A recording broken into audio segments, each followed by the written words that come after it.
Hello, bird nerds. Hello, bird nerds. It's the Monday Megaphone with me, Grant Williams, the bird nerd.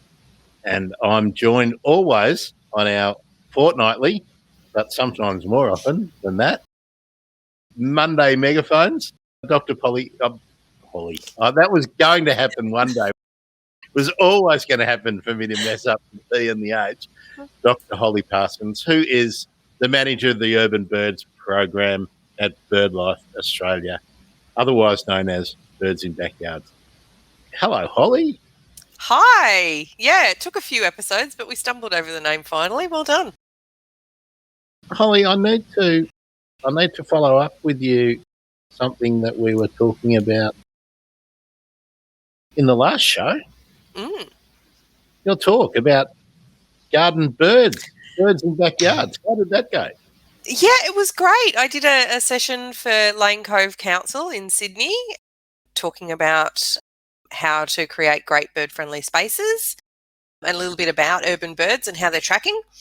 I think everybody enjoyed it. I waffled way over time and nobody left, so that was always a nice indication. So, yeah, I've had some nice feedback from people, and I hope everybody learns something and can get some plants in the ground for birds. I'd know nothing about waffling over time, would I, Holly? Nothing at all about that. Tell me, just before we introduce our guests, our expert panel, I feel like we're on Q&A or something today. Or what we could be, instead of insiders, where bush bashers or something. Holly, how many people came into the live stream? I'm really interested to know. Somewhere around 35, 40, I think. Gee, we had. That's really great. Yeah, so really it's usually, I tend to find when I do a free webinar, we've got about a 50-50 rate. So I think they had about 50 or 60 people, I think, register, and about half came, which is about standard for a freebie. Yeah. Well, that's really good. How often do you do something like that?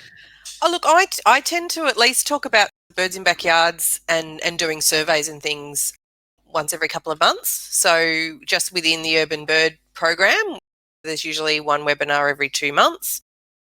And then, yeah, there's a few scattered ones depending on who's keen to hear me talk. So this weekend I'm going to be at Eden Park Nursery in Sydney on Sunday, talking in person. It's my first in-person event in a couple of years, talking about bird-friendly gardening, and we're going to have a bit of a walk around the nursery, which will be really exciting. And then there'll be Powerful Owl training coming up via webinars too, and I'll dig out the dates for you. Great. Now, Holly, we did mention in the last show that I'm going to be doing something like that too. So who knows? We might be able to, when I take the show on the road, we might be able to hit nurseries together, and we'll have the bird expert and we'll have the horticulturist. Everyone, guess which one is which? Perfect storm. Sounds good. Perfect storm. All right, introductions time.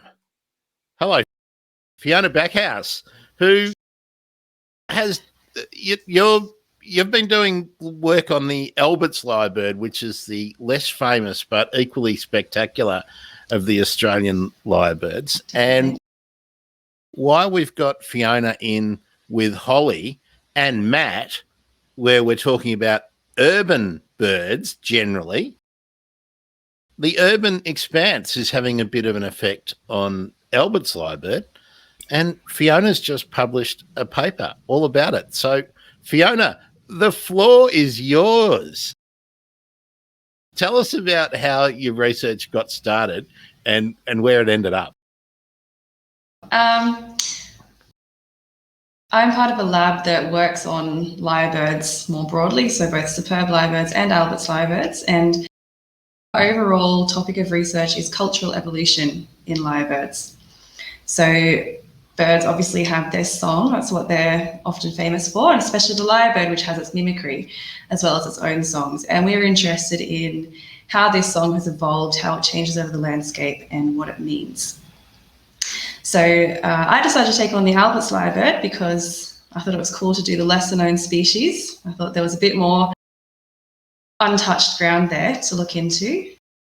And also because they're a bit more threatened than the superb lyrebird, and that's what I've always been interested in, is conservation. I've spent the last 4 years studying variation across the range of Albert's lyrebirds in a number of their different vocalization types. And my latest paper is on their mimicry and a couple of cool things to do with that. Now, Fiona, the place where you were studying them is really of interest to the other three of us here. Not only were you looking at the life of the lyrebird and how each of the different populations have evolved alongside each other, but that area is being encroached on by humans. So tell us where exactly that you were located and what are the human pressures on the populations, and then, hey, let's go for it. Tell us about those distinct populations as well. Sure. So I had a number of populations throughout the range. The main ones were in the Border Ranges National Park and Lamington National Park, which are quite famous areas, so people listening in might have been there or heard of them. I had another population that was in Mount Jerusalem National Park, so that's pretty close to Mullumbimby on the north coast of New South Wales. Another population at Goombara in Main Range National Park, so that's in Queensland towards the west of the Albert's lyrebirds range, so it's still within that sort of mountainous Great Dividing Range area. And another population in Tamborine Mountain in Queensland. And Tamborine Mountain is a fairly urban area, so there's a lot of little settlements up there, and so the Albert's lyrebird habitat there is incredibly patchy. They really live in these small pockets of rainforest there, and there's not many lyrebirds up. I've also got some data from some other places. I've got a bit of data from Lumban, Mount Warning near Wollumba, which is again a fairly cleared area. There's a lot of farming around there as well as small towns. And I have some data from an area near Killarney, which is a very small patch that's surrounded by a lot of farmland. So the different populations I had vary in how much they've been impacted by humans. So some of them, like the Border Ranges and Lamington, are these beautiful, large, pristine areas of rainforest. And other places like Tamborine Mountain is really the last stronghold for lyrebirds in that area. And what I found is that for each of these populations that I've looked at, they're all obviously Albert's lyrebirds with the way they sound, but they do have differences. So one of my research questions was on one of their own songs, which we call the whistle song. And I've talked about that I think I talked about that in the previous podcast with the bird emergency, as well as having a paper about that. And each of my different populations had a completely different whistle song. So you could work out which population the lyrebird was from based on what it sounds like. Now, sorry. I was just going to ask you to talk about the importance of the whistle song, because maybe people haven't. I can't imagine who wouldn't have already listened to that episode of the Bird Emergency podcast, Fiona, but just in case they didn't. Sure. So we still don't fully know what the function of the whistle song is, because you can never really know what's going on in a bird's mind. But it's a very loud, about 6-second song that absolutely echoes through the rainforest. So if we can hear it from a long distance away, other lyrebirds will be able to hear it from a long distance away. And has often in the past been called a territorial call, and it could be because the male lyrebirds are singing this to say, this is where I am, this is my territory. And one way that we can actually use it is when we're working out how many lyrebirds are in an area. You can use that whistle song to have lyrebird surveys. So what people often do for that is they go out into the bush and they listen for this whistle song and then count how many they can hear and in what direction. So is that a really reliable method of doing a population estimate nowadays, Fiona? It's probably the most reliable one that we have, because lyrebirds are very difficult to see and to catch. So now what you have to do is estimate, because it's the males that you're hearing with that whistle song, so you have to estimate how many females and juveniles there are in relation to the number of males as well. It's accurate to a point. So is there a ratio of male to female that you're looking for? I think the ratio that people were using, I'm not sure if I'm remembering this correctly, but I think it was 1 to 3. So for every one male, there were 3 females or juveniles. But I could be wrong. It could be 1 to 2. I'm not sure. There's a shot of how Fiona was collecting her data. Fiona, do you want to explain what you're holding there? Yeah, so that big fluffy thing is called a shotgun microphone. So it's quite a long directional microphone. So wherever you point it, that's where the sound is coming from. So it gets a very directed sound. And the thing on the outside is called a softie, which is a very apt name. And that sort of minimises other noise disturbance from things like wind. Yeah, a nice wind cover. So so you're recording the calls with that equipment, putting them in a recorder, and then taking them back to put them in your computer. Yeah. And there's a shot of Fiona doing the glamorous kind of field work and the data analysis that needs to be done for all these projects. And a great office setup. For people who didn't hear or haven't heard the podcast episode, in the wilds doing the work, you had to do the prep work of your analysis in the field. But tell us, are you using AI now for analysis of the sound clips?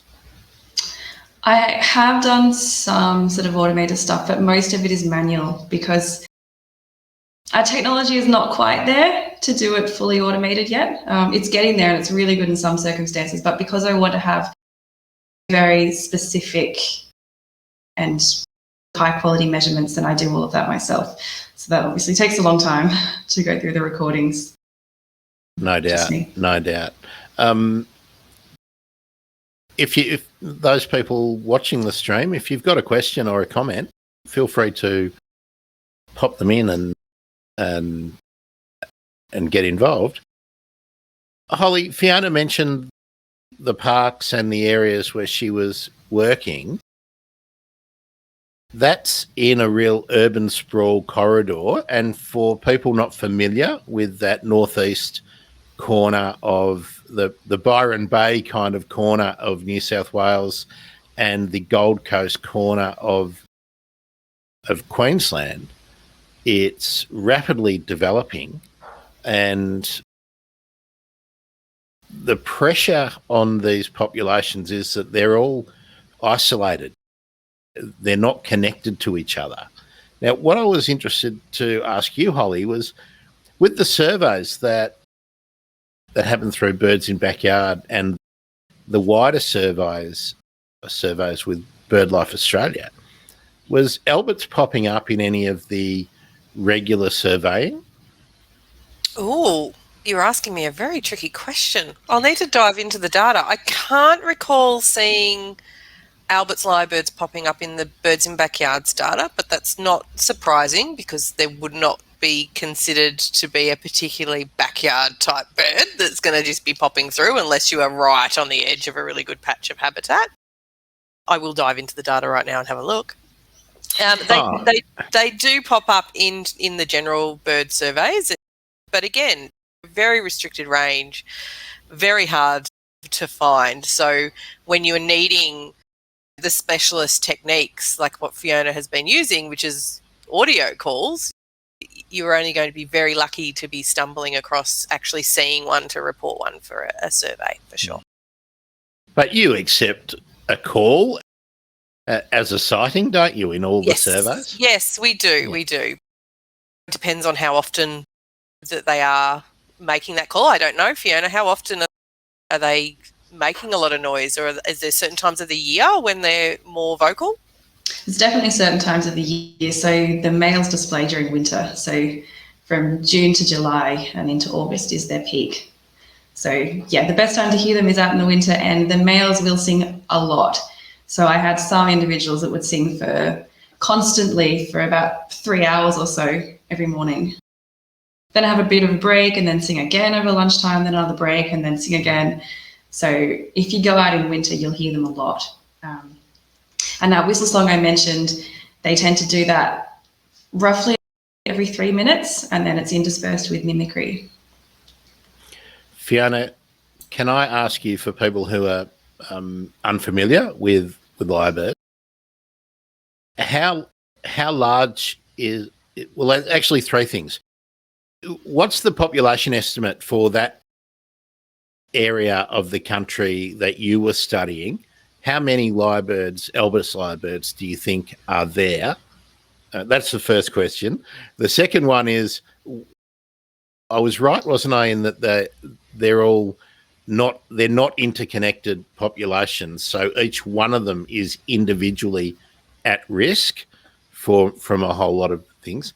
And the third thing that didn't occur to me until just now when I put that slide up, are they competing with superb lyrebirds in that patch? All right, so the first question, we don't really have a good idea of exactly how many lyrebirds there are. So I've seen estimates of 3,500. I've seen estimates of 1,300. So I think there's probably somewhere around 10,000 individuals is what I would guess, given what I've seen across the entire range. I have looked at the connectedness of habitat, and it's probably not as disconnected as you would think. So it depends where in the range you are. There are isolated populations, like that population at Tamborine Mountain I mentioned. There's also a very small one that's estimated at only 10 individuals, which is near Ballina in New South Wales.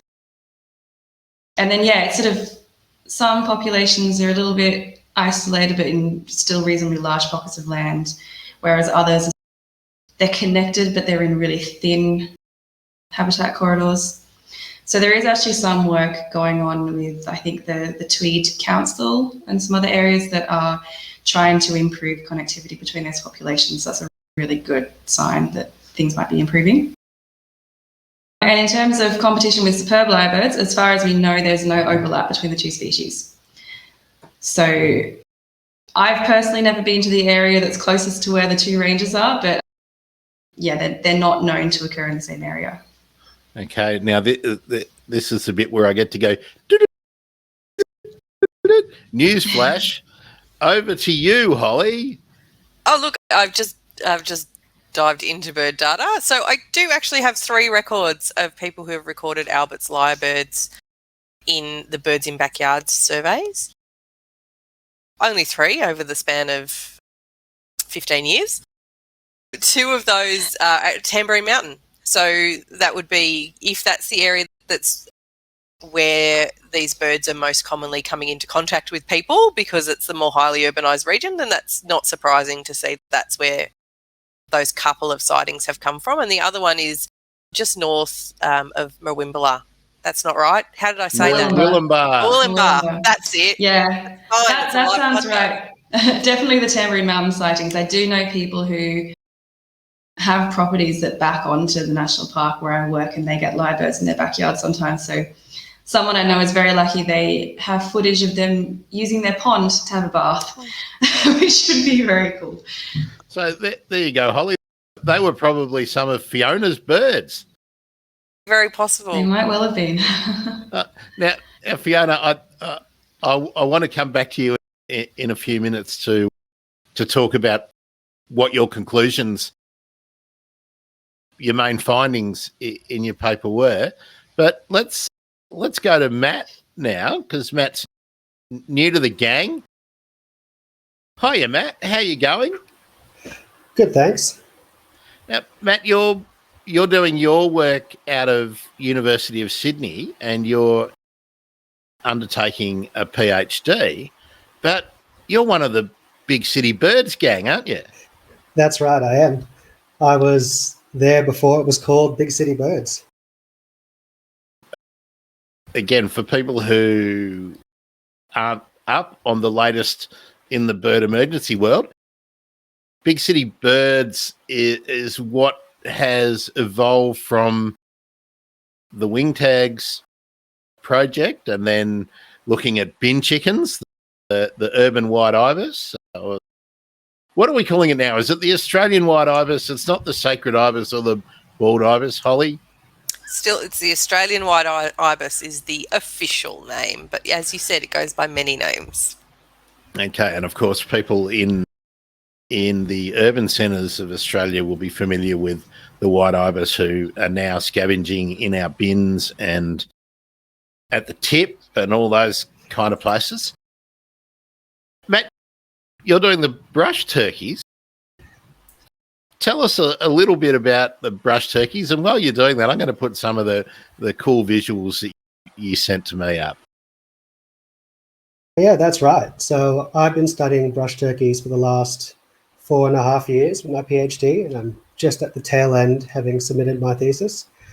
And in that time, I've been studying just how the species is able to thrive in urban areas, and they've been fantastically successful at colonizing and moving into the city suburbs, like you can see in some of those.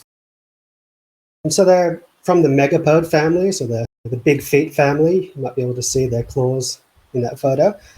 And what's really unique about the megapodes is that they, instead of sitting on their eggs and brooding them like lots of other birds do, they actually build these enormous nests out of soil and leaf litter on the ground. And it's the heat produced by the decomposition of that material that actually incubates their eggs. So in Australia, you have the malleefowl and the orange-footed scrubfowl as the other megapodes or mound builder birds. And I became really interested in brush turkeys because they were actually quite rare up until the last couple of decades. And that's because of a mixture of hunting and land clearing. But it actually looks like the species was heading towards extinction by the mid-20th century. And now you have brush turkeys turning up in the inner city in Sydney and Brisbane. So something's happened and the species has come back from the brink. And that's really why I got into my research. And there's a nice overlap with the geographical locations of the brush turkeys and the Albert's lyrebird in that Northern Rivers, hippie corridor, and the back end of the Gold Coast and Brisbane. So let me ask both of you, is there actually an overlap between the two species? Fiona, brush turkeys turning up in your survey sites? Absolutely. I come across quite a few turkey mounds when I'm off looking for lyrebirds, and sometimes get tricked hearing a bird scratching, wonder if it's a lyrebird and it's actually a turkey. And Matt, describe how adaptable the brush turkey is. What kind of gardens or what kind of public landscapes can they make use of? I think they're incredibly adaptable and they can make use of almost any landscape. They're an omnivorous species, so they'll eat whatever they come across. So they actually don't need that much green space or that much resources to survive. They can scavenge in people's backyards with a minimum of vegetation. What's probably a bit more challenging for them is finding the locations to build their nests, because they actually require a fair amount of space and several tons of leaf litter.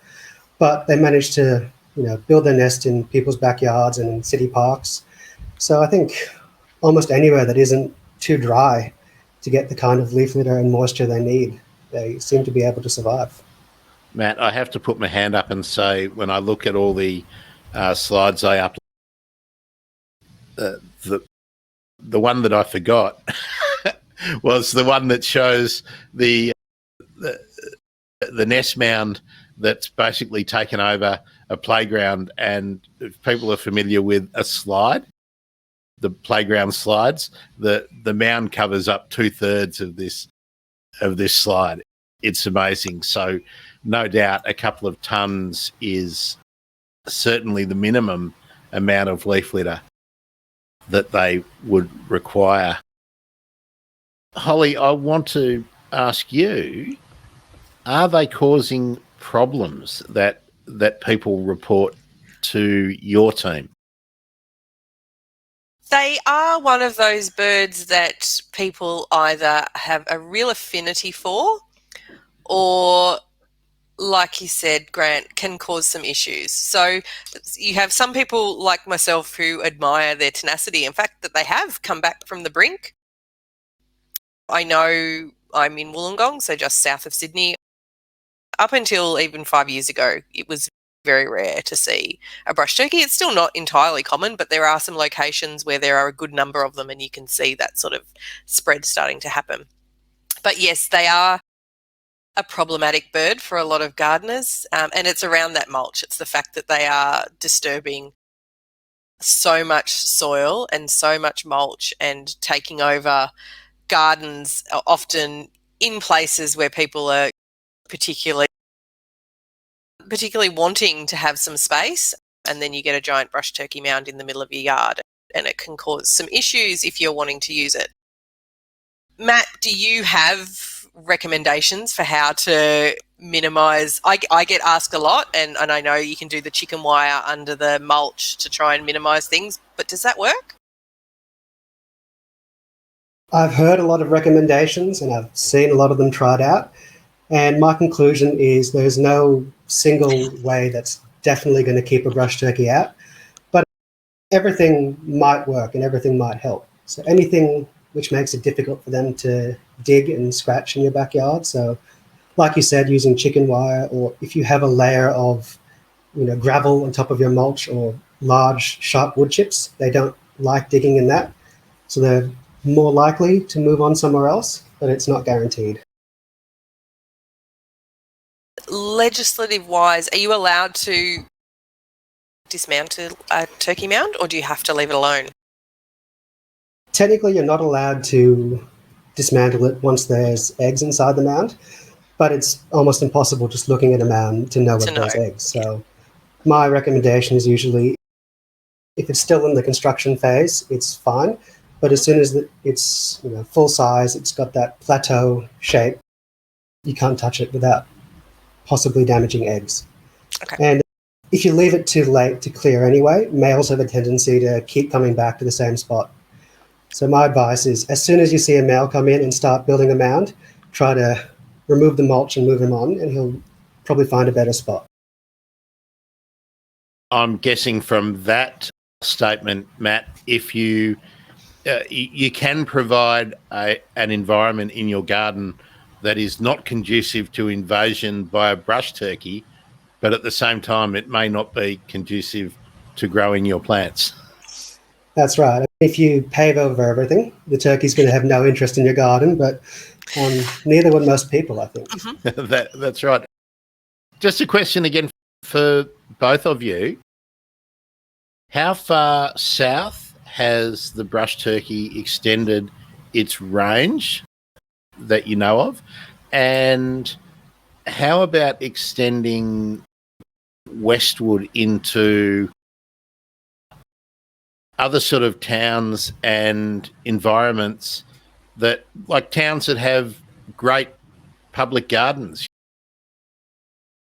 Brush turkeys just turning up. It's really interesting you ask that, because they seem to be expanding further south and further west now. And Holly mentioned she's seeing them occasionally around Wollongong now, and they don't go much further south than that. But we actually have historical records as far south as Cape Howe and even Jindabyne.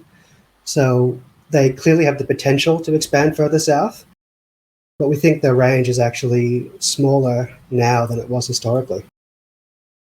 I'm waiting for the dramas that occur when they've invaded Melbourne, the eastern fringes of Melbourne, and are getting into all of the hippy-dippy types who are building amazing specimen display gardens and going on all those postcards kind of shows and have opened up their bed and breakfast and whatnot. And then the army of brush turkeys come in and are destroying their permaculture dreams.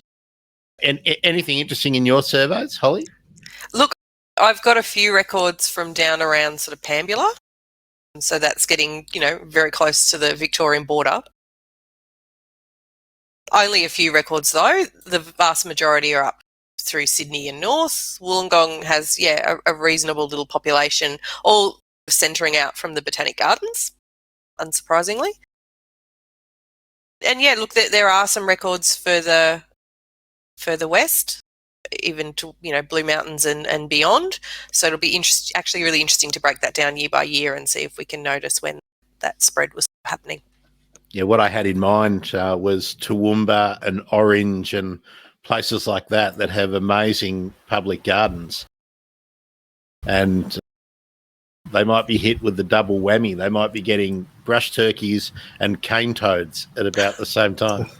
Yay. Look, none around Orange. Not quite that far yet, but certainly there are some sort of western sightings that are popping up. Fiona, are brush turkeys bad for lyrebirds? I don't actually know. I feel like brush turkeys aren't as common in the areas that I work as lyrebirds are actually. So I come across fewer brush turkeys than I do lyrebirds. It could be that I'm looking out for lyrebirds instead. Yeah, I'm not sure if they have slightly different foraging strategies or if they really are competing together, but it's an interesting question. Could the density of the vegetation cover have much to do with that?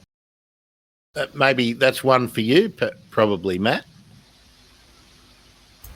It's quite an interesting question because we know that competition between brush turkeys is less intense when the vegetation is thicker. So the males will locate the nest mounds closer together when there's a lot of thickets of shrubs, reduce that competition. As far as competition with other species, I've seen their territory overlap with the superb lyrebird quite a bit, and I've seen them co-occurring in the same areas. And I've actually got video in an archive somewhere of a lyrebird foraging in an abandoned brush turkey nest. So it could be a case of where they're competing, but sometimes also facilitating each other with the turnover of soil. It's probably a really complicated question that needs a lot more research. Oh, there you go. Postdoc work for you, Matt. Matt, I'll just ask you now because I'll forget later. If you can find that in the archive and I'm allowed to put it on the website, I'd love to do that. Absolutely, I'll look it up. Fiona, are they generally similar habitat types? I'm displaying my non-scientist proclivities here, but tell us what the habitat type.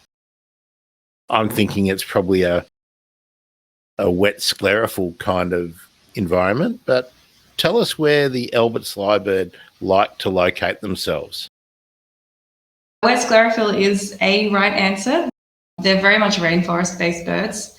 So you find them in rainforest, both the sort of subtropical rainforest and temperate rainforest in that area, as well as wet sclerophyll forest, but you don't find them in drier areas. So when you can find superb lyrebirds in dry sclerophyll forest, you won't find Albert's lyrebirds in that kind of forest type. Very interesting. Matt, what are the limiting factors for the brush turkey in terms of where they will go? I guess the primary limiting factor is the resources they need. They need, obviously, the space for the nest. They need a sufficient amount of leaf litter, but it also has to be fairly moist leaf litter so that it decomposes properly to produce that heat they need. So there's a limit to how arid their environment can be. For example, you're not going to see them ever overlap the same kind of dry habitats that the malleefowl will use because they just need more moisture than that. And I would think that temperature as well. If it gets too cold, the heat from the nest will probably be insufficient to incubate the eggs. So perhaps the gardeners of the Dandenong Ranges and Macedon and Wood End are safe? I wouldn't place any bets because brush turkeys have consistently surprised people who've said they can't spread any further. But eventually there'll come a point where it's probably too arid for them. All right. Holly, a question for you to encompass both species. What's the conservation outlook, do you know, for both of these? What are they tagged as at the moment? Oh gosh, good question. Brush turkeys, there is no. No, They are no threat. fine. They are fine. Alberts, I believe, are listed. Fiona will probably know more than I will. Hang on. Let's ask the lyrebird expert. Albert's lyrebirds are listed as near threatened at the moment, but in New South Wales they're listed as vulnerable. So it's a little bit different depending on New South Wales and Queensland. Okay, well, let's continue on with that theme for just a minute, Fiona. What are the threats for the Albert's lyrebird? Which are human induced and which aren't? And I guess, is it increasing? Are the threats increasing in your opinion? Pretty much everything, I guess you could say, is human induced. So their past threats were logging and habitat loss, as well as being shot, which we have a great proclivity to do. Their current threats, we think, could be things like foxes and cats, so introduced predators, and also increased fire. So in the 2019-2020 bushfires, about a third of their habitat burned, and that's in areas that really shouldn't be burning. So if fire gets worse in those areas, that's going to become a really serious threat to Albert's. That's probably the biggest danger for so many of those forest and woodland birds and farmland birds. Let's be honest about it. Holly, I know there's probably no research or anything to back any of these views up, but what's your gut feeling about how fire is going to threaten birds that we think are common, like birds that are at back of mind when we raise conservation issues? Oh, yeah, look, I think there's no doubt that inappropriate fire management regimes can impact on a whole range of birds, and we certainly see that with powerful owl, that prescribed burns, so burns to keep leaf litter down and reduce the risk of extreme fire, often happen for powerful owls when chicks are fledging, which means that they are particularly susceptible because they're not able to move. So that could be an issue. But then, sorry, Holly, I just want to interject. Is that now, like at the moment, at Melbourne today, has prescribed burns going on in precisely the kind of habitat that we're talking about now? Very few people are objecting to any kind of controlled burns because our disastrous fire seasons are fresh in the mind. But are these a problem? And I'll come after Holly to both of you, Fiona and Matt, about the fire regimes. Yeah, sure. So at the moment with powerful owl, we're seeing that they're pairing up and they're starting to breed. So that's when they're particularly sensitive because they're selecting a nest hollow, and so this is their opportunity. They can get spooked quite easily at this time. And then we find in Sydney, at least, we tend to do a lot of our burns in spring, which is when the chicks are just fledging. And so that's when, again, the young birds are very susceptible because they're not able to move away well enough in terms of those burns coming through. But then at the other end of the spectrum, you don't want massive wildfires ripping through areas as well. And we're going to see all the climate change modelling predicts that you're going to see more extreme weather events, more extreme fire events. And so those sort of massive catastrophic burns are, of course, going to, decimate entire landscapes, which is going to result in not only a loss of the wildlife themselves that are not able to escape the fires, but you're going to see, particularly, I think, hollow nesting species are likely to be probably even more affected because you're going to get a loss of those hollow bearing trees. And so while you might get some trees that are able to recover, and a lot of Australian trees regenerate post-fire, but those hollows take such a long time to form. And so if they are taken out of the landscape, then those hollow nesting birds and other wildlife are really going to struggle. Fiona, things like controlled burns impacting Albert's lyrebird in your study area? Most of the places would not be burnt. So because they're occurring in rainforest, you don't get controlled burns in that kind of area. But I know there are some parts of bits of wet sclerophyll forest that have been deliberately burnt in the past. And I think probably the real danger is if you burn these forest types too frequently, you're actually going to end up changing the forest type. So if you keep burning wet sclerophyll forest, you're not going to get the same species growing back eventually.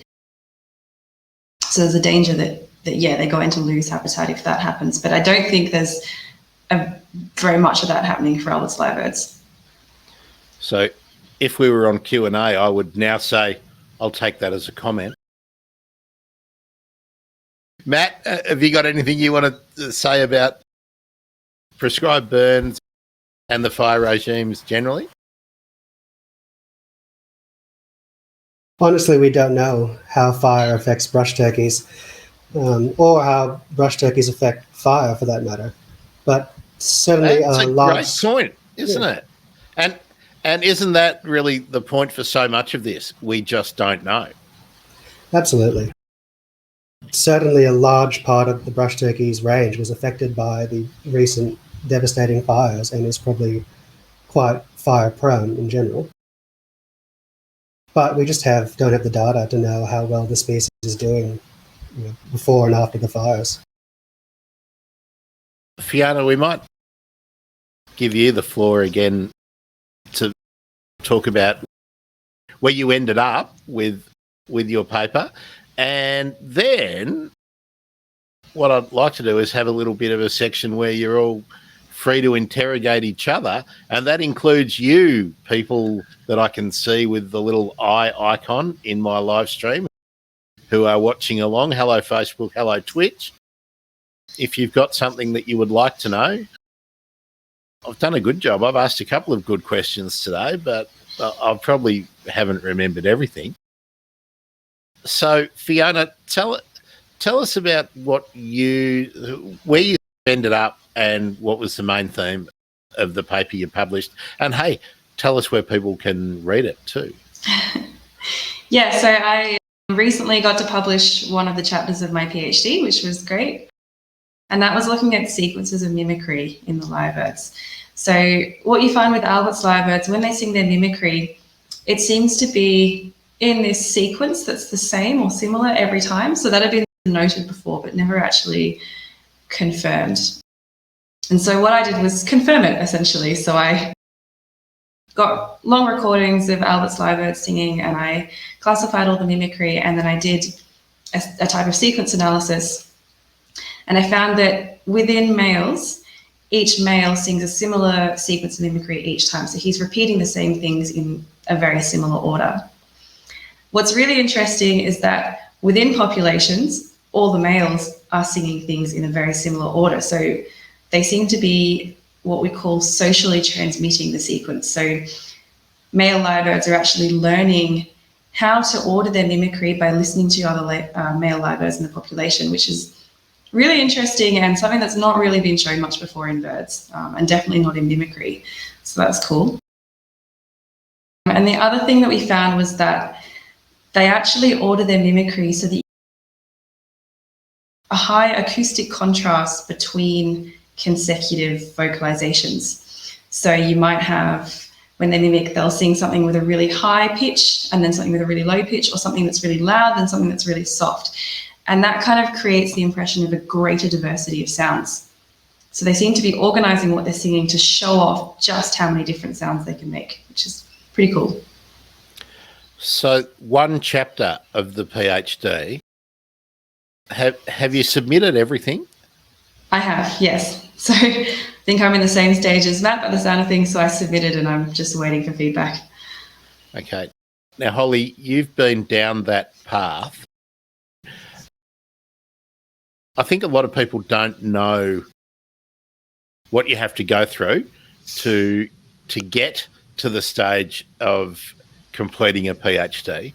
So before we go to question and answer, our internal question and answer, Holly, can you walk us through the process of applying to do a PhD and then what you need to do, just so the non-academic types who may be watching and consuming get an idea of the kind of commitment that you and these dudes have done? Look, it's been a while for me, so it'll be much more recent for these two on the call. Look, doing a PhD is an all life-consuming activity, really. It's your favourite hobby wrapped up in a really high-stress, long-term job that you have with a really tight deadline, basically. So it's something that you go into because you have a passion, because it involves a lot. Doesn't involve regular work hours. It involves a lot of stress. It involves not a lot of money, really no money along the way. So it's something that people don't enter into lightly. I loved doing mine, but it's really stressful. It's all about finding the right topic that you want to study, finding the right supervisor that you click with and you want to learn from. But it's about framing your own thoughts and contributing to scientific knowledge. And sometimes you can be lucky enough to get a scholarship. Other times you've got to work to make ends meet as well. I know I had a scholarship and then still didn't finish and had to work as well as trying to finish a PhD, which means the process can drag out for a very long time. And you do all this writing, you finally get it to the point where it's ready to be submitted, and then it goes off to be reviewed, and you wait. Like, these guys are just waiting and waiting, and then in very rare instances, your thesis will be accepted with no comments, and then you celebrate. I think it's very unusual for that to happen. Most of the time it comes back, hopefully, with just some minor reviews, and you make those changes, and then you're released. Otherwise, there may be some major reviews. It depends on your topic and your experts and how you go with it. So I'm hoping for the first two options for you guys. It's a really massive commitment. Now, Holly, you mentioned you have to find a supervisor that you click with and everything, and it's not like that you trot down to admin in your faculty or even university admin and you go into the PhD supermarket and you pick a topic and then you walk along a bit further and pick a supervisor. That's a difficult process, isn't it? Let's remind everyone, what was your PhD topic and who was your supervisor? So I looked at the impact of urbanisation, so living with us, on superb fairy wrens. So the little blue wrens, still strangely enough, my favourite bird, even after a PhD on them. But yeah, I always had an interest in urban species and particularly small birds and how they cope living with people. And they were just a great study species for me. And I think I knew my supervisors already because I'd worked with them previously, but I guess that it could be somebody you've worked with through undergrad or through your honours, or you're reading papers, you're constantly reading the scientific literature and it's looking who's working in that space. And PhDs are really about having initiative, and you need to take a hold of what you want to do, and so you need to go and find that person and approach them directly. Yeah, I think in bird world, there's so many famous academics, and they're only famous because you've seen 2,000 papers with their names on them, either as a co-author or the main author. Holly, again, did you do your University of Wollongong? Have you been local the whole time? I have, yeah. So a little bit unusual. A lot of people travel around. I stayed put. I am like a little fairy wren. I don't move very far. So yeah, I worked with now Professor Chris French from Wollongong Uni and Dr. Richard Major, who's the Australian Museum. And yeah, was very lucky to have both of them as my supervisors and continue to be friends now. They're amazing. Fiona, whose wing are you under? Now, we might point out too that you're doing your PhD through a university that has not often been one that we see in print for ornithological kind of study. Yeah. Give your uni a bit of a rap and tell us about your supervisors. Yeah, so I'm with Western Sydney University, which is, I think it's actually one of the biggest universities because it has so many different campuses and branches. So I'm in a department called the Hawkesbury Institute for the Environment, which is all very environmental focused, obviously. But it's still very broad. So there's just a really small lab studying animals. Half of us study lyrebirds, half of us study bats. So there's a little bit of research coming out of here, but it's basically just the one lab in terms of birds. That's pretty interesting that the rest of the team who are doing birds are studying lyrebirds. Are they studying both species? And what are the interesting projects that are happening? So there were two other students, one who's still going, one who submitted just before me, working on superb lyrebirds. Yeah, one of my colleagues is working on female superb lyrebirds and the other one is working on the Tasmanian superb lyrebirds. And it's all vocalization based for us. Now, Matt, now it's your turn. Yeah, so I'm part of the Integrative Ecology Lab at the University of Sydney, and we do a mix of all different kinds of work, but the common theme seems to be urban ecology with a lot of us. So we're interested in wildlife in cities and how they're affected by urbanisation. So my primary supervisor was Dieter Hoculi from that lab, but also John Martin from Now Taronga Zoo. I know he's been on this podcast a few times, and Alicia Burns from Taronga Zoo as well. Of course, John. I think I'm going to rope John in to be friend of the show status because he's worked on so many really interesting projects and leads the way. Now, Fiona's just reminded me through the magic of the internet that, Holly, Fiona did her master's on fairy wrens. So I think we need to find out a little bit more about that, Fiona, because there's lots of fairy wren content in the Bird Emergency. Oh, great. Yeah, it was a few years ago now, so I'm a little bit rusty on it, but we are still trying to publish what I did, so hopefully that'll happen soon. But I was looking at the effects of different habitat characteristics on their nesting success, as well as social organisation. So Holly will obviously know that they're cooperative breeders, so they live in family groups, and so you've got multiple adults looking after the chicks. So I was interested in looking at, does the number of helpers impact their reproductive success, how many young they can successfully raise in a season, and does things like habitat type or vegetation density or other various habitat characteristics impact it as well.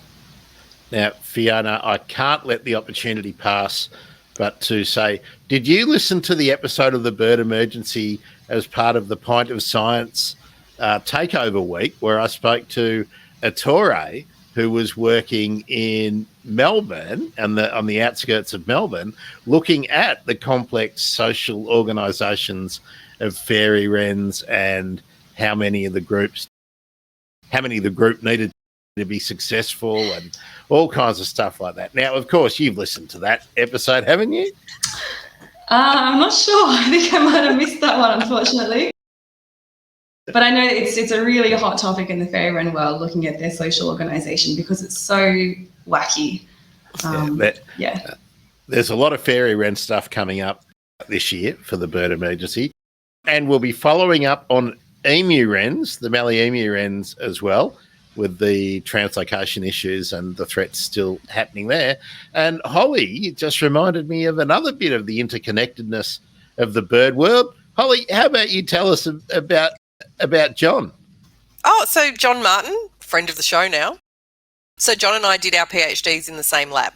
So, yeah, there's lots of relationships amongst everybody working at PhD level or academia or research in birds in Australia. And so, the urban field, of course, is very small. Yes, we're all connected. And Dita, I've worked with Dita on some students as well. And there's more connections keep coming. Yeah, Fiona? Yeah, another connection is my current supervisor, Justin Bellbergen, works with John Martin on flying foxes. There we go. It's never ending. And yesterday I replayed the discussion I had with Professor David Phelan at University of Sydney about the paralysis disease that is affecting flying foxes and lorikeets. And yes, Holly has given us a beautiful comment, and it's dead set right. Yeah, John Martin is our Kevin Bacon. Absolutely. Good on you, John. Now, we're at the point where I think those viewers should interrogate us if they would like to, and we can interrogate each other. Holly, let's start with you. Anything that you want to ask these two while they're sitting in our room? Okay. I guess really basic for Matt, what makes a good brush turkey garden? So is it just the leaf litter, or is there more? There's a bit more to it than that. So they need the right mix of leaf litter as well. The ideal mix doesn't have too much eucalyptus litter because that's quite slow decomposing and quite dry. But they also need a certain amount of shade, especially over their nests, and just to keep that moisture in there. So a good mix of mulch and shade, and obviously things to eat in the garden helps them out as well. So there's lots of invertebrates there, or lots of fruit for them to eat. They'll absolutely love that. How about the interaction with pets? Like, I'm guessing that dogs don't go well with brush turkeys. So what about people who have cats, or maybe have things like ducks or geese or chickens? It's really interesting. I've heard of every interaction possible under the sun between brush turkeys and other animals. Dogs and cats chasing the brush turkeys, to brush turkeys chasing the dogs and cats, sometimes small kids. But a lot of the time they don't interact antagonistically at all. I've heard of brush turkeys confusing chickens, especially black-coloured ones, for other brush turkeys and trying to attack them or mate with them. But then I've also seen brush turkey chicks growing up in the same gardens with chickens and then living completely passively alongside them. And even I heard one very amazing story of a brush turkey chick that got caught in a chicken coop with the chickens, grew up with it, and then defended the chickens from a feral dog. So I've heard of every kind of possible interaction between brush turkeys and companion animals, I think. So imprinting and socialisation is strong, no matter what species of bird it is, by the look of it. Fiona, have you got anything you want to ask anybody? I have a question for Matt about brush turkey foraging, and if you are good at picking up when it's brush turkey and when it might be something else. Yeah, it's quite interesting because obviously brush turkeys and lyrebirds have a similar way of foraging, digging in the ground and raking in the soil. I know lyrebirds often, or superb lyrebirds anyway, have that very recognizable pattern they leave in the soil. I haven't noticed something similar with brush turkeys. It seems to be just a much more haphazard raking. So yeah, I just look for whenever there's swaths of cleared mulch, it's probably a brush turkey. Yeah. And there's one for you, Matt, from Yvonne on Facebook. What role do turkey mounds play on bushfires? That is a fascinating question because I've heard a lot of anecdotal evidence and stories from rangers and bush care workers saying that bushfires seem to be lower intensity whenever brush turkeys are around. And we think it's because they will gather all the leaf litter material into these nest mounds, which they then keep really moist and speed up the decomposition of the leaf litter. And so it actually becomes more difficult for the low to medium intensity fires to spread. But once fires become wind-driven and higher intensity fires seem to be driven more by wind, I can't imagine it would slow their spread very much. But it's definitely an area we need further research in.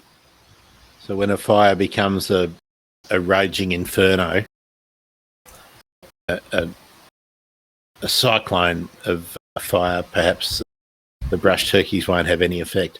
I have to interject a little bit of stupidity just because I can. Donald Trump might have been right about raking the forests in that case.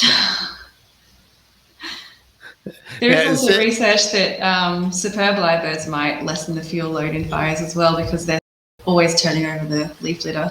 So there could be something in it. Yeah, I don't want to give Donald Trump any credit, but yeah. That's right. I stepped into that with trepidation. Fiona, who is? Can you think off the top of your head whose work that was? I know that Dr. Alex Macy, who was based out of Latrobe, did a lot of research on superb lyrebird foraging. So I can't remember if that was his paper or someone else's, but I'm sure he's done something on that. I can see Holly's looking it up now to help us out. I'm Googling away. Which is great. Hey, before we wrap up, I'm watching my Twitter on another screen, and Mark from the Climactic Network has just tagged me in on Twitter about something which is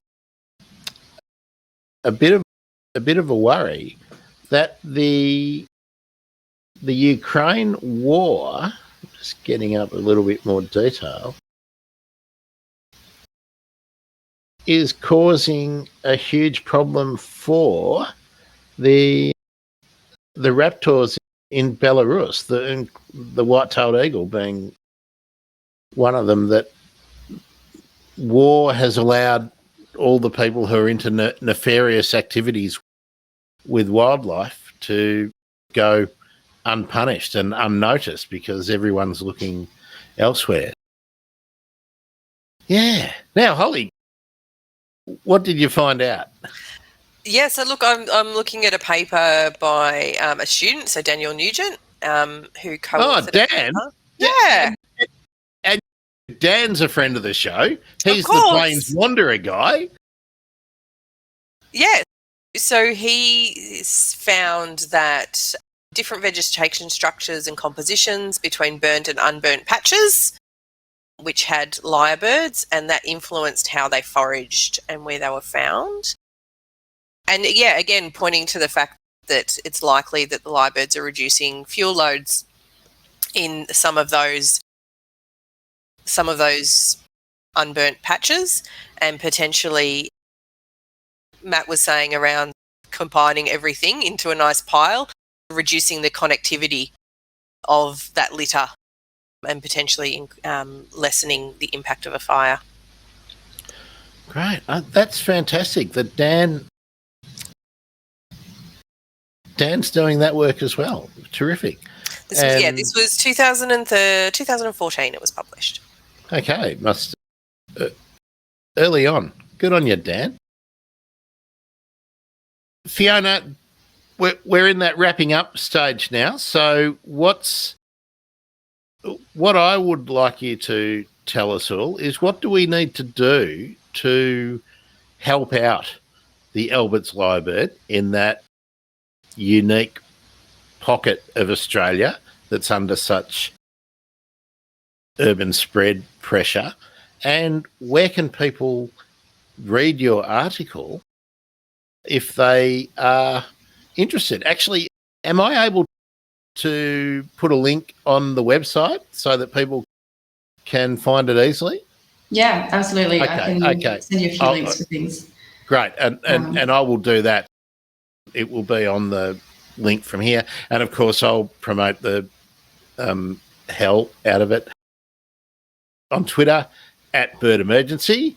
So Fiona, the floor is yours. Yeah, so the good news with Albert's lyrebirds is there are actually a couple of programs happening at the moment that people who live in that area can get involved with, so real citizen science type projects. Some of it is to just work out where lyrebirds are. So you can, if you have a property in that area or can get out into that area, then you can do surveys for lyrebirds and find out exactly where Albert's lyrebirds are occurring. So they're trying to fill in some of the gaps in knowledge. The other thing is they're trying to increase habitat corridors. I think I mentioned that before, and also clear out weedy vegetation. So things like Lantana camara is really bad for lyrebird habitat, and there's a lot of that growing wild in those areas. So they're trying to clear out some areas. So if you have a property in that area and you've got that on your property, to try and get rid of that, plant more native species and just improve the rainforest quality there. So I can send some links for the programs involved in that. Please do, and I'll create the list on the page, and I can tell you later on today it will be thebirdemergency.com/Fiona. We'll make that one nice and easy for people to find. Is there anything else that people really need to know about Albert's lyrebird? I suppose it's not super relevant for a lot of people because most people don't live anywhere near where they occur, but it'd just be nice if more people know that they exist. A lot of people know about superb lyrebirds but have never heard of the Albert's lyrebird. And so for people living in that corner of northern New South Wales and southern Queensland, if you haven't heard of them, get out there. Go for a walk in one of the national parks and have a listen out for them, especially in winter. They're really quite something to listen to. Well, hopefully Fiona will give me a couple of sound clips and I'll throw them on thebirdemergency.com/Fiona. And if you live in that area or you're visiting that area, as well as taking your binoculars, you can tune your ears in to particular sounds that you might hear in the dense forest. Matt, tell us about what people can do to be involved with brush turkeys. Brush turkeys, I guess we're fortunate. They might be the kind of bird you can spot in your very own backyard. So I'd direct everyone to the Big City Bird Citizen Science Project and report any brush turkeys you see, whatever behaviours you see them doing, and particularly if you see any with a wing tag. We're really interested in tracking how they're moving through the urban environment. And yeah, citizen science, probably the best way to engage with brush turkeys. And Holly, we need to say, what was it our last stream, or was it the one before where we had John Martin telling us all about the Big City Birds project? It was the one before, or the one before that, with Jennifer Colburn as well, where we talked about cockatoo behaviour and cockatoos in the cities as well. Let me really lash out. birdemergency.com/cockies. COCKIES. I'll make that. Isn't it great having easy links? Absolutely. Tilde 1 forward. Let's just make it easy. Cockies. Holly, what's coming up in Birdlife Australia land? Oh, always lots and lots of things going on. So the best way to find out is probably to follow Birdlife social media, so at Birdlife Oz for Instagram and Twitter. Birds in Backyards, we're always doing our garden bird surveys, so you can pop on by following that link to join us and tell us what's happening in your garden. You may have a brush turkey and a few other things we'd love to hear about. We'll be doing some sessions soon training for Powerful Owl project. If anybody in southeast Queensland or Greater Sydney is keen to keep an eye on some pretty amazing birds. So again, following the social media, you'll find out. We've got in Sydney a session coming up on the 7th of April. So if you just follow the Powerful Owl project on Facebook, we'll have lots of information there. Otherwise, I'm going to be at Eden Gardens Nursery at Macquarie Park in Sydney on Sunday, taking people for a bird walk. So it should be fun. Holly, is that a booking kind of thing, or just people rock up to Eden Park Nursery? It has an Eventbrite ticket. Okay, So it's a sustainability festival. So there's all day. Okay. I will send you the link. Yes, and I'll put that on the underneath this stream page. The socials that we all use. Let's finish up with those. Fiona, where can people follow you or engage with your stuff? I have to remind myself what my Twitter thing is. What do you prefer? Are you a Twitterer or a Facebooker or work-wise? It's Twitter. Yes, if you want to contact me about Lyrebirds, then find my Twitter. So that's just Fiona_Bachouse. That's easy. It'll be on the page as well, of course. Matt, you've made it a bit easy by putting it in your. Oh, I don't want that. Oh, I don't want that. There we go. Look, I've done there. I want to do that because there's yours. It's easy. Matt Hall is at Echo Matt 94. Yeah, just send me a message on Twitter for anything brush turkey related or urban ecology related. Always happy to chat. Fabo. And Holly, you're always easy to find. What? I don't think we've actually had this one. I use Twitter more than everything else, but what's your preferred social media kind of contact if people want to say, Holly, I just saw, I don't know, bin chicken making a phone call? So you can reach me at Twitter at Urban Birds Oz is the Urban Bird Program Twitter account. So you can reach me there. Instagram, it's at Birds in Backyards. I'm on Instagram all the time, so it's easier to send a message there.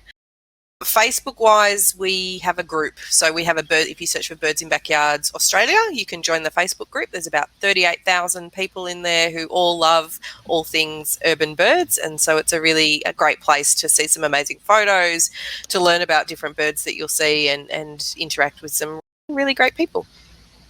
Fabo. And if you want to talk to me, God knows why you would, because I'm always out here talking.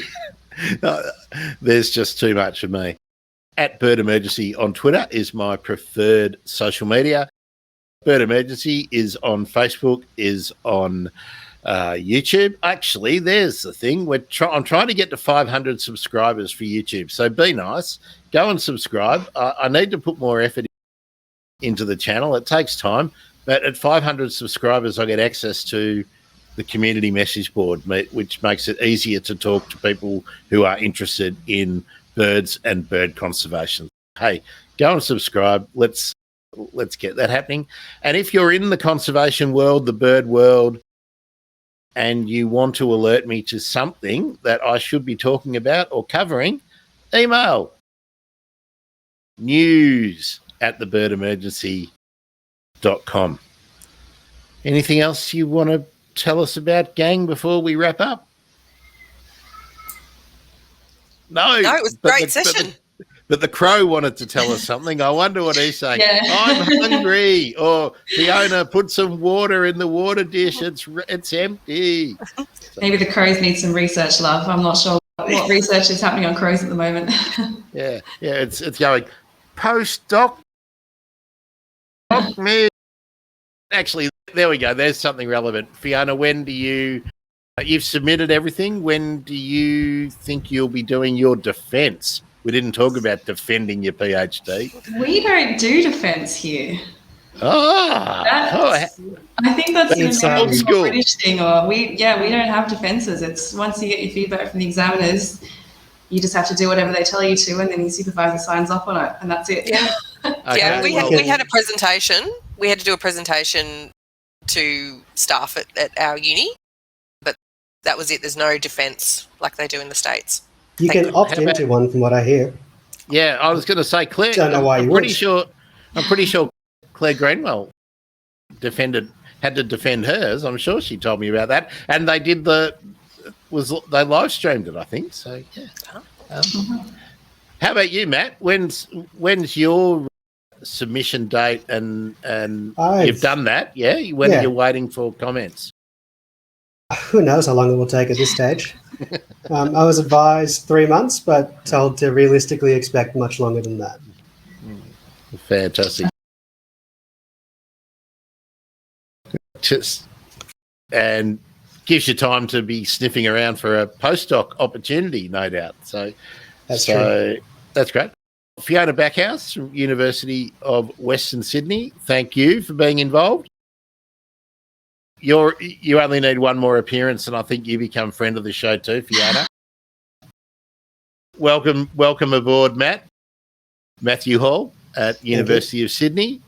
Holly Parsons, Manager, Urban Birds Program at Birdlife Australia. Thanks again, Holly. It's always great to get you on the screen and talking birds. And for the people on Facebook and Twitch who were joining in, thank you so much, especially Yvonne for becoming part of the show. I'm Grant Williams. This is Monday Megaphone, the Bird Emergency, birdemergency.com. You'll notice it's improving hour by hour as I make improvements to the website, which I left unloved for many years. Thanks, everyone. See you next time.